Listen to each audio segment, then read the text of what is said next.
Hi guys, ayan, nakabili na naman ako ng kale at napakasaya ko nga kasi 2.5 months na akong hindi nakakabili niyan kasi wala nga, ubos na siya. Tapos yan, ngayon, meron na akong nabili kagahapon. Gustong gusto ko tong juice na to guys kasi talagang napaka sustansya niya. Ang daming benefits ng kale na to.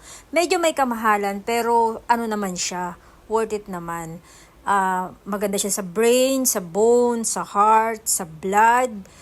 Tapos, prevent din siya ng cancer. Ang lakas din niya sa vitamin C at saka sa potassium. Kaya, talagang ano siya, talagang pak din naman yung talagang benefits niya. So, ako kasi, syempre ako lalo na ako, workaholic ako. So, kung ano yung talagang maganda para sa katawan ko, talagang ginagrab ko yan.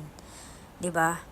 Wala akong paki sa gastos kung magkano man 'yan, 'di ba? Kasi syempre dapat mahalin natin yung sarili natin, 'di ba? Unahin natin yung sarili nating mahalin kasi 'yan yung pinakaano natin. 'Yan ang ating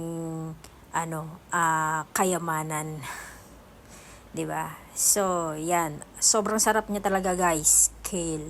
Pero meron yan sa Pilipinas pero alam ko sobrang mahal. Mahal din talaga siya dito sa amin. So, for sure sa Pilipinas din mahal 'yan. Sarap niya guys.